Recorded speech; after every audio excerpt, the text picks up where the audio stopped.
사무엘상 17장 32절로 47절까지 말씀 좀 긴데요. 저희들 한 절씩 교독으로 읽겠습니다. 다윗이 사울에게 말하되 그로 말미암아 사람이 낙담하지 말 것이라. 주의 종이 가서 저 블레셋 사람과 싸우리이다 하니 사울이 다윗에게 이르되 내가 가서 저 블레셋 사람과 싸울 수 없으리니 너는 소년이요 그는 어려서부터 용사임이니라. 다윗이 사울에게 말하되 주의 종이 아버지의 양을 지킬 때에 사자나 곰이 와서 양떼에서 새끼를 물어가면 내가 따라가서 그것을 치고 그 입에서 새끼를 건져내었고 그것이 일어나 나를 해하고자 하면 내가 그 수염을 잡고 그것을 쳐 죽였나이다. 주의 종이 사자와 곰도 쳤은즉 살아계시는 하나님의 군대를 모욕한 이 할례받지 않은 블레셋 사람 이리이까 그가 그 짐승의 하나와 같이 되리이다. 또 다윗이 이르되 여호와께서 나를 사자의 발톱과 곰의 발톱에서 건져내었은즉 나를 이 블레셋 사람의 손에서도 건져내시리이다. 사울이 다윗에게 이르되 가라 여호와께서 너와 함께 계시기를 원하노라. 이에 사울이 자기 군복을 다윗에게 입히고 노투구를 그의 머리에 씌우고 또 그에게 갑옷을 입히매 다윗이 칼을 군복 위에 차고는 익숙하지 못하므로 시험적으로 걸어보다가 사울에게 말하되 익숙하지 못하니 이것을 입고 가지 못하겠나이다 하고 곧 벗고 손에 막대기를 가지고 시내에서 매끄러운 돌 5을 골라서 자기 목자의 제구 곧 주머니에 넣고 손에 물매를 가지고 블레셋 사람에게로 나아가니라. 블레셋 사람이 방패든 사람을 앞세우고 다윗에게로 점점 가까이 나아가니라. 그 블레셋 사람이 둘러보다가 다윗을 보고 업신여기니 이는 그가 젊고 붉고 용모가 아름다움이라. 블레셋 사람이 다윗에게 이르되 내가 나를 개로 여기고 막대기를 가지고 내게 나아왔느냐 하고 그의 신들의 이름으로 다윗을 저주하고 그 블레셋 사람이 또 다윗에게 이르되 내게로 오라. 내가 내 살을 공중의 새들과 들짐승들에게 주리라 하는지라. 다윗이 블레셋 사람에게 이르되 너는 칼과 창과 단창으로 내게 나아오거니와 나는 만군의 여호와의 이름 곧 내가 모욕하는 이스라엘 군대의 하나님의 이름으로 내게 나아가노라. 오늘 여호와께서 너를 내 손에 넘기시리니 내가 너를 쳐서 내 목을 베고 블레셋 군대의 시체를 오늘 공중의 새와 땅의 들짐승에게 주어 온 땅으로 이스라엘의 하나님이 계신 줄 알게 하겠고 또 여호와의 구원하심이 칼과 창에 있지 아니함을 이 무리에게 알게 하리라. 전쟁은 여호와께 속한 것인즉 그가 너희를 우리 손에 넘기시리라. 아멘. 우리 하나님의 말씀 제목은 문제보다 크신 하나님입니다. 우리 크게 두 가지로 오늘 말씀을 좀 나누기 원하는데요. 첫째, 기죽지 않는 자신감입니다. 우리 32절 말씀을 한번 볼까요? 함께 읽겠습니다. 시작. 다윗이 사울에게 말하되 그로 말미암아 사람이 낙담하지 말 것이라. 주의 종이 가서 저 블레셋 사람과 싸우리이다 하니. 여러분 배경을 잘 아시다시피 블레셋 군대와 이스라엘 군대가 엘라 골짜기를 사이에 두고 40일간 대치를 하고 있는 것이죠. 이스라엘 백성은 무려 40일간 골리앗이 하나님을 모욕하는 소리를 듣고 있는 거예요. 이 전쟁은 기싸움이라고 하죠. 기선제압이 중요한데 이스라엘이 완전히 압도당하는 상황입니다. 우리말 성경에 이 32절에 뭐라고 돼 있냐면 그 사람으로 인해 기가 죽었다 이렇게 돼 있어요. 이스라엘은 블레셋의 골리앗으로 인해 극도의 압박감을 갖고 있는 것입니다. 요즘 참 청년들, 젊은이들 참 상황이 어렵습니다. 뉴스의 합계 출산율이 0.7% 이하로 떨어졌다. 0.6%대라고 하는데요. 지금 전쟁을 치르고 있는 우크라이나가 0.7%대입니다. 그 나라보다도 아기를 낳지 않고 또 흑사병 때도 예전에 0.7%대 아기를 낳았는데 지금 출산율이 그것보다도 저조한 상태라는 거죠. 왜 요즘 젊은이들이 이렇게 결혼하기를 힘겨워하고 아기 낳는 것을 힘겨워할까? 제가 청년 사역을 5년 이상 했기 때문에 참 그 고민을 많이 하고 생각을 많이 합니다. 앞으로 잘 살 수 있다는 기대와 자신감을 잃어버렸기 때문이에요. 가정에서 부모에게 기가 막히고, 회사에서 상사에게 기가 꺾이고, 세상에서 물질 만능주의와 세상의 가치관에 기가 죽어버리는 거예요. 그러니까 자신감을 상실해버리는 것이죠. 어릴 때 아이들 유치원에 들어가면서부터 초중고, 대학교에 이르기까지 다 부모에 의해서 다 결정이 되고요. 심지어 결혼해서 배우자 데리고 오는 것도 다 부모에 의해서 다 결정이 되다 보니까 자기 결정력을 잃어버리는 것을 볼 수 있습니다. 청년들이 처음 직장에 가면 나눔을 하면서 듣는 얘기가 보니까 경험이 부족한 것은 당연한 거잖아요. 그 업무에 익숙한 상사가 그 일에 익숙하지 않은 부하를 무시하고 막대하는 것들을 보게 되죠. 그러니까 뭐 대기업을 다니는 청년들도 그것을 그만두고 나오는 겁니다. 기가 질려서 나오는 거죠. 끊임없이 공격을 당하게 되면 사람은 기가 질리고 기가 막히고 기가 죽어버리는 거예요.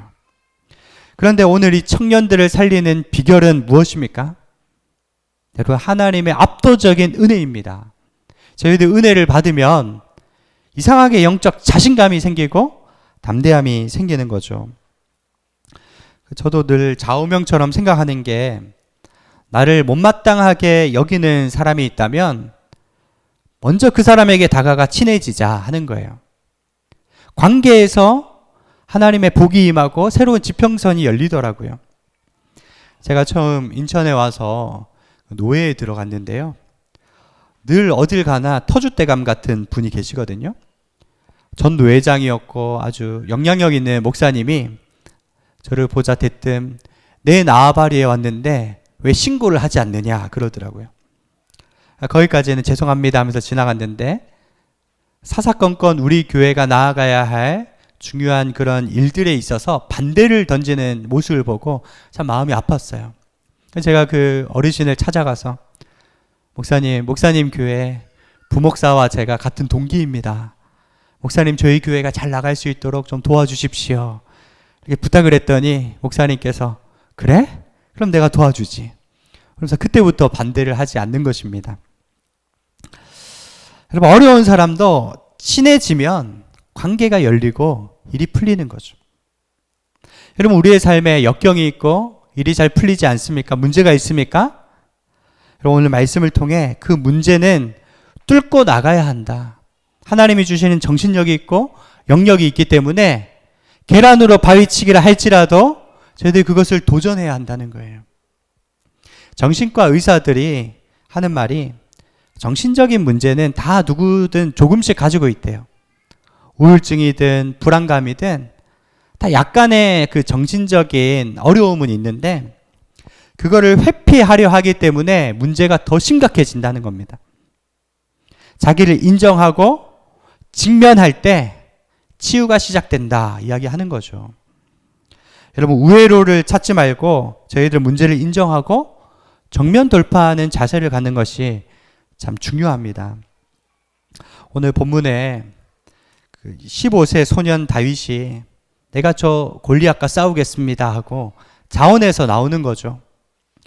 권투에도 라이트급과 헤비급이 있습니다. 축구에도 동네 축구팀과 국가대표가 같이 맞붙을 수는 없어요. 게임이 안 되는 거죠. 하물며 어릴 때부터 전문 군사 훈련을 받은 골리앗과 소년 다윗, 누가 봐도 이건 말이 안 되는 것입니다.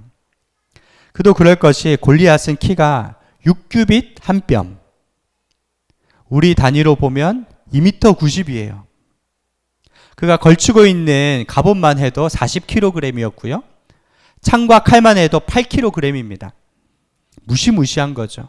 보기만 해도 오금지리는 대상인데, 다윗은요, 자기가 나가면 어떤 얘기를 하느냐. 내가 양떼들을 돌볼 때 곰과 사자도 때려잡았습니다. 이런 얘기를 하는 겁니다. 굉장히 신빙성 이야기를 하는 거죠. 여러분, 사람은 절대로 맹수와 싸워서 이길 수 없어요. 그 사냥꾼들이 아프리카에서 사자가 다니는 길목에 기다리고 있다가 총을 한 방 빵 쐈는데요. 사자가 그걸 맞고도 달려와서 사냥꾼을 쳤다는 거예요. 주변에 사냥꾼들이 많아가지고 막 총을 쏘는 바람에 살았지 다른 사냥꾼 없었으면 죽었을 것이라고 그러더라고요. 곰도 마찬가지고요. 어떤 그 급소를 한 방에 쏘지 않으면 내 목숨이 위태로운 것입니다. 어떤 연인이 동물원 그 호랑이 우리에 가서요. 남자가 자기의 담력을 보여주기 위해 그 펜스 위에 올라가서 막 쇼를 했대요. 그러다 발을 헛디뎌 가지고 뒤로 그 호랑이 우리로 넘어진 겁니다. 단번에 호랑이가 달려와서 그 호랑이를 그 사람을 물어가지고 뼈가 으스러졌다고 해요. 그 말을 듣던 주변 사람들이 당신 왜 저항하지 않았느냐 하니까 저항을 했다는 거예요. 자기 주먹으로 있는 힘껏 호랑이 머리를 내려쳤는데 얼마나 바위처럼 단단하게 느껴지든지 아무 소용이 없더라는 것입니다. 여러분, 다윗이 살던 시대에는 총도 없어요. 물맷돌 하나만 가지고 곰이나 사자를 때로 눕혔다. 그것은 다윗이 자기 이성과 논리로 재거나 따지는 것이 아니고 전적으로 하나님의 은혜였고 그 체험을 의지해서 나갈 수 있는 용기였습니다. 여러분, 저희들에게도 이러한 용기가 필요한 줄 믿습니다. 세상에 기가 질리지 않고 하나님의 자신감으로 나아가시길 축복합니다. 백악관을 기도실로 만든 대통령 아브라함 링컨이라고 하죠. 제가 그분의 이야기를 읽는데요. 참 놀라웠어요. 그는 크고 작은 선거에 7번이나 낙선의 고비를 마셨다. 사업에 2번 실패했고 빚을 갚는데 17년이라는 긴 세월을 보내었다.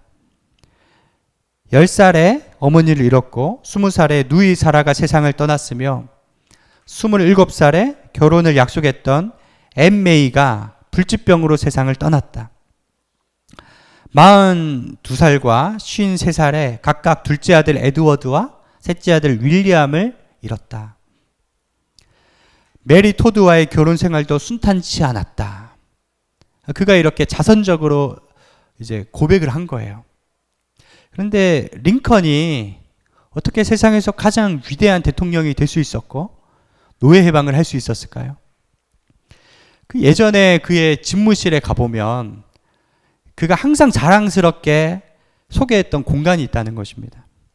지하실에 발전소라고 팻말을 써붙여 놓은 공간이었어요. 사람들이 비아냥거렸대요. 대통령이 얼마나 돈을 낭비했으면 집무실에 발전소가 있느냐. 들어가 보면요, 거기는 자그마한 기도실이었다는 것입니다. 여러분, 거기서 그는 항상 말씀을 읽고 뜨겁게 기도하면서 전 미국을 움직이는 원동력을 그 기도에서 발견했다는 것입니다. 그래서 링컨은 고난의 걸림돌을 승리의 디딤돌로 삼을 수 있었던 것이죠. 사랑하는 여러분, 우리 앞에 놓여있는 골리앗은 너무나 크고 질리는 대상이지만 여러분, 우리가 하나님을 바라볼 때 자신감을 얻어서 나아갈 줄로 믿습니다. 자, 두 번째, 다윗이 승리할 수 있었던 이유는요, 시선이 달랐다는 거예요. 저희들 45절 말씀 함께 읽어볼까요? 45절 시작. 다윗이 블레셋 사람에게 이르되 너는 칼과 창과 단창으로 내게 나아오거니와 나는 만군의 여호와의 이름 내가 모욕하는 이스라엘 군대의 하나님의 이름으로 내게 나아가노라. 아멘. 대부분의 사람들은 오늘 이야기를요, 다윗과 골리앗의 싸움으로 비교를 해요. 그런데 다윗이 이긴 진짜 이유가 뭐냐? 사울 왕과 다윗 왕을 비교해야 그 이유를 알 수 있습니다. 사울 왕은 골리앗을 못 이겼습니다. 그런데 어떻게 다윗은 골리앗을 이길 수 있었을까요? 거기에 초점을 맞춰야 됩니다. 두 사람의 차이점은 무엇이었는가? 시선의 차이였습니다. 무엇을 바라보느냐의 차이였습니다. 사울 왕은 골리앗만 바라봤기 때문에 도망간 거예요. 다윗이 주목했던 것은 하나님이었던 겁니다. 여러분, 문제만 집중해서 보고 있으면 문제가 커지는 것을 느낄 수 있죠. 이 40일간 골리앗만 묵상하다 보니까 골리앗이 무서워지기 시작했던 겁니다. 그래서 왕이었지만 숨었던 거예요. 사울에게는 하나님이 보이지 않는 것입니다. 사울에게 하나님은 too small, 너무 작은 하나님이었습니다. 반면에 다윗에게는 무엇만 보입니까? 하나님만 보이는 거예요. 너는 칼과 창과 단창으로 내게 나오거니와 나는 만군의 여호와의 이름으로 내게 나아가노라. 크고 크신 하나님만 보다 보니까 골리앗은 어린아이처럼 작아 보이는 것입니다. 여러분, 우리가 문제만 너무 바라보고 있으면요, 문제의 마음을 빼앗겨 버려서 하나님은 보이지 않는 것이죠. 돈 문제 있는 사람, 아침에 눈 뜨면 돈 걱정, 점심에 돈 생각, 저녁에 돈 생각, 돈 하다 보니까 그 생각에서 헤어나올 수 없는 거예요. 자녀 걱정, 건강 문제 다 마찬가지입니다. 근데 다윗은요, 늘 묵상하는 게 여호와 우리 주여, 주의 이름이 어찌 그리 크고 아름다운 주여. 그러니까 문제는 별로 크게 느껴지지 않는 것이에요. 오늘 나와 함께 하신 하나님, 세상을 통치하고 있는 하나님께 나의 시선을 돌려드릴 때 여러분, 시험과 걱정 문제는 작게 느껴지는 줄 믿습니다. 여러분, 어떤 돼지가 있었는데요, 급히 밥을 먹으러 가다가 홀라당 뒤로 넘어졌어요. 돼지로 태어난 것도 억울한데 나는 무슨 되는 일이 없어서 뒤집어지고 넘어지느냐 이렇게 슬퍼할 수 있는데, 돼지가 뒤로 넘어지면서 깔깔깔깔 웃었다는 것입니다. 왜일까요? 돼지는 목뼈 구조상 15도 이상 고개를 들 수 없어요. 늘 땅만 바라보면서 살아가고 평생 바닥만 바라보면서 먹이만 바라보면서 살았는데, 뒤집어지니까 뭐가 보이느냐? 하늘이 보이는 것입니다. 울고 싶은 상황인데 하늘이 너무 아름다워서 깔깔 웃었다는 거예요. 여러분, 우리가 땅만 바라보며 살다가 엎드려 기도하면, 눈을 감고 기도하면 하늘에 하나님이 보이는 것입니다. 하나님이 우리에게 문제를 줘서라도 내 믿음을 성장시키고 하나님 바라보게 만드는 거죠. 그래서 우리 고통의 의미가 뭐냐? 변장한 축복이라는 것이 깨달아지는 것이죠. 그러니까 다윗의 입술의 말이 다른 거예요. 사울은 아이고 죽겠네, 이러다 죽겠네, 이러다 망하겠네. 다윗은 아이고 죽게 있네, 나 주 안에 있네, 나 살겠네. 말이 다르잖아요. 조금의 망설임도 주저함도 없는 것입니다. 문제 앞에 저희도 우울해하는 것이 아니라 말씀을 생각하며 늘 하나님을 바라봐야 되고 더 담대해야 돼요. 시편 42편 5절, 내 영혼아 어찌하여 내가 낙심하며 내 속에서 불안해하는가? 너는 하나님께 소망을 두라. 그가 나타나 도우심으로 말미암아 내 하나님을 여전히 찬송하리로다. 아멘. 사울은 없는 것만 바라봤어요. 아, 우리나라에는 저렇게 큰 골리앗이 없고 첨단 무기, 공격 무기가 없고 다 없구나. 다윗은 있는 것만 본 거예요. 아, 나에게는 저런 갑옷은 없지만 편한 옷이 있고 나에게 물맷돌이 있고 만군의 여호와의 이름이 있구나. 있는 것만 보니까 대적 골리앗까지도 감사하게 느껴지는 겁니다. 왜냐? 표적이 너무 큰 거예요. 작으면 때려 맞추기 힘든데 집틀만큼 크니까 물맷돌 돌려 던지기가 너무 쉬운 것입니다.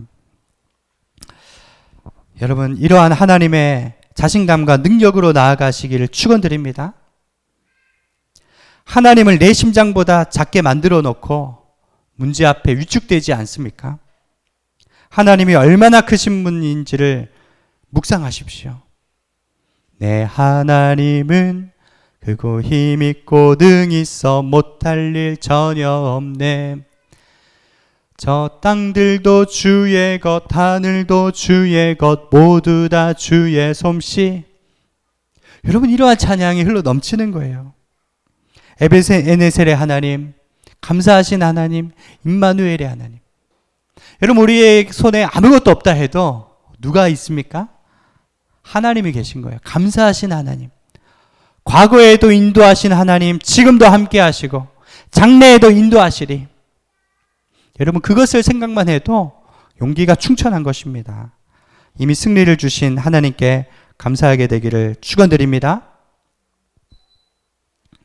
더 감동되는 것은요, 다윗의 승리가 비단 그때로 끝난 것이 아니라 제2의 다윗, 제3의 다윗, 수많은 다윗이 나왔다는 것입니다. 그때까지만 해도 전쟁의 양상이 칼과 창 아니면 활의 싸움이었어요. 근데 물맷돌은 굉장히 획기적인 도구였습니다.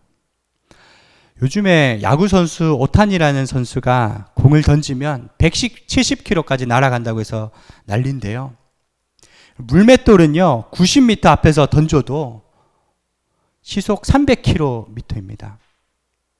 그러니까 맞으면요, 중상이에요. 급소 맞으면 끝나는 것입니다. 사사기 20장 16절에 보면 이 모든 백성 중에서 택한 700명은 다 왼손잡이라 물매로 돌을 던지며 조금도 틀림없는 자들이니라. 여러분, 다윗이 한번 물매를 썼는데 그 뒤로 우후죽순 수많은 용사들이 물매를 들고 일어나서요, 다윗이 영토를 확장하는 일에 여러분 놀라운 물매 군대가 생겼다는 것입니다. 나 한 사람이 똑바로 서면 누가 보고 있습니까? 자녀들이 부모의 기도하는 뒷모습을 보고 있고 다음 세대가 여러분을 바라보며 용기를 얻어서 일어나는 줄 믿습니다. 내가 지금 문제에 무릎을 꿇느냐 정복하느냐. 그렇기 때문에 우리 성도님들은 가정의 희망이요, 세상의 희망입니다. 맹수같이 덤벼드는 대적 앞에 여호와의 이름으로 항상 승리하시기를 축원드립니다.